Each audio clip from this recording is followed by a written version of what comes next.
Hello, my friends. Today, I would like to talk to you about a topic that is very interesting: the history of meditation.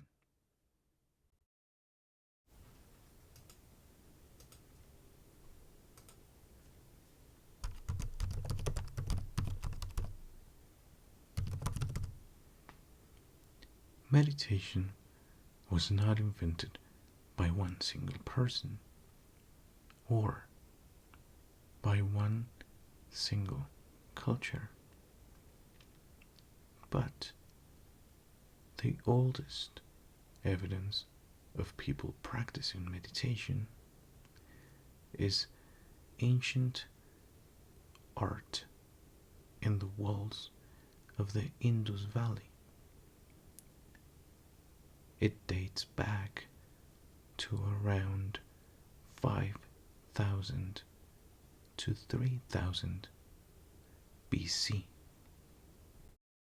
In these murals or paintings, people are depicted having their legs crossed and seated in a very typical meditating position.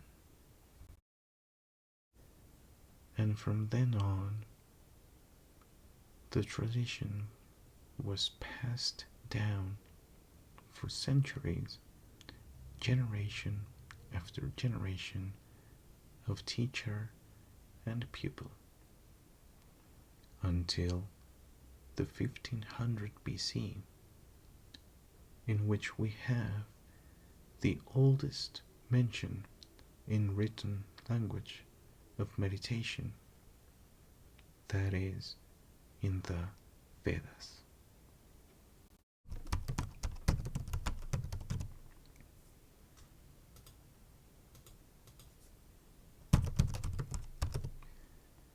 And well, the Vedas is the ancient Hindu scriptures.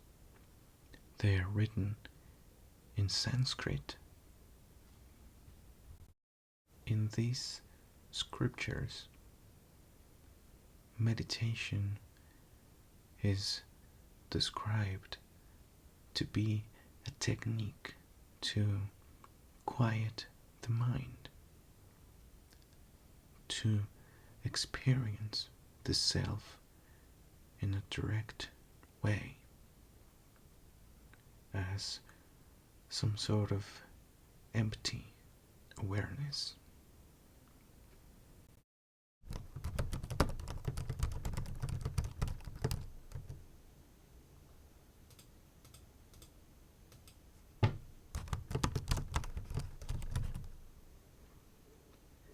In ancient times, meditation used to be seen as a practice for religious people, and within these people there were yogis and sages. Sages used to be focused on the deep, deep spiritual meditation. They used to seek enlightenment through it. And the yogis used to be focused on the physical, practical part of the meditation. They used to look for the union with God.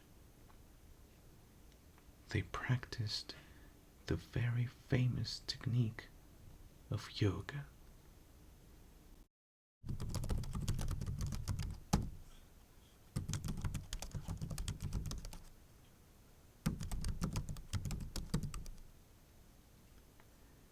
Around the 500 BC, a prince named Siddhartha Gautama in the Sakya kingdom, in what today is the country of Nepal, left his royal life behind because he made the decision of searching enlightenment.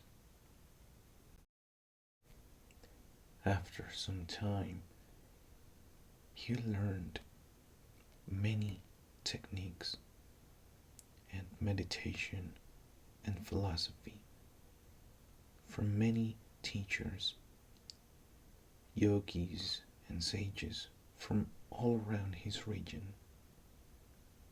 But somehow he was not satisfied yet by all of that. So he made the decision of creating his own methods. This way, he found the enlightenment he was looking for and became Buddha. He then spent the next decades of his life teaching his methods and meditation and spirituality to thousands and thousands of people all around his region. The last words of Buddha were, "All component things in the world are changeable. They are not lasting. Work hard to gain your own salvation." Buddha died around the 483 BC, but his teachings spread all over Asia for many centuries. Meanwhile, in China, other religions were being born, like Taoism and Confucianism, religions which had their own approaches to meditation.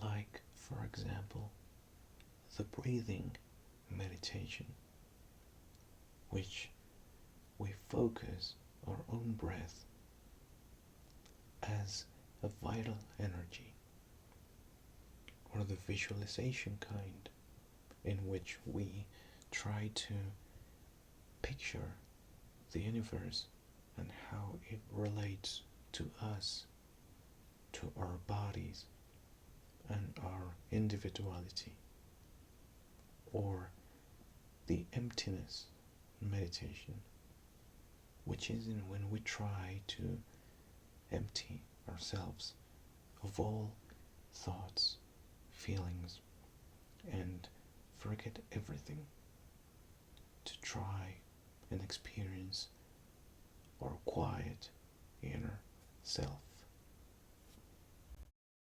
A couple of centuries later, around the 300 BC, Alexander the Great executed military campaigns around the Indus Valley, and as a result of that, the Greek culture was briefly influenced by Hinduism.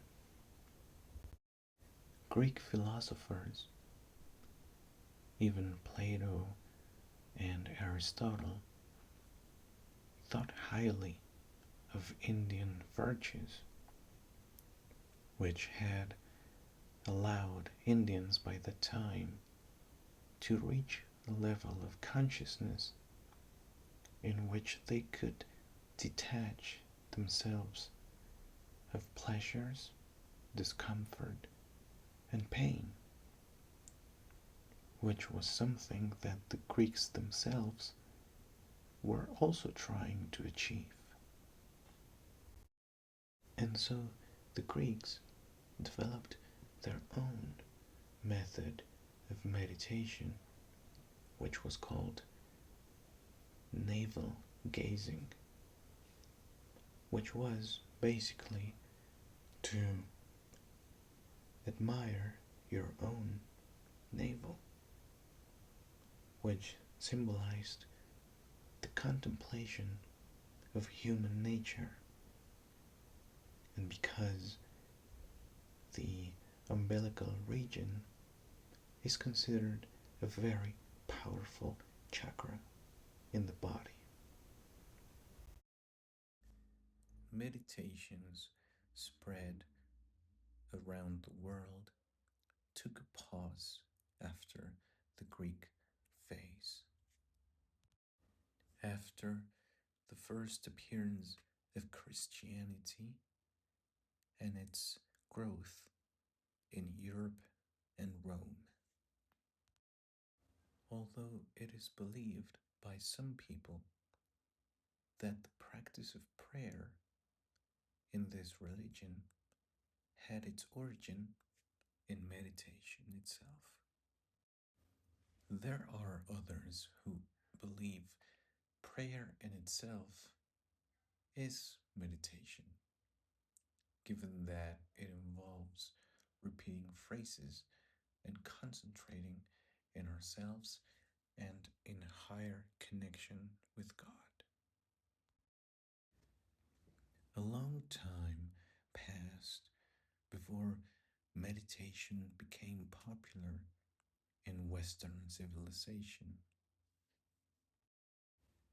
This happened at the very end of the 1800s when monks arrived in the American continent and shared their knowledge with all of us. Meditation has come a long way, and the practice has been around for millennia.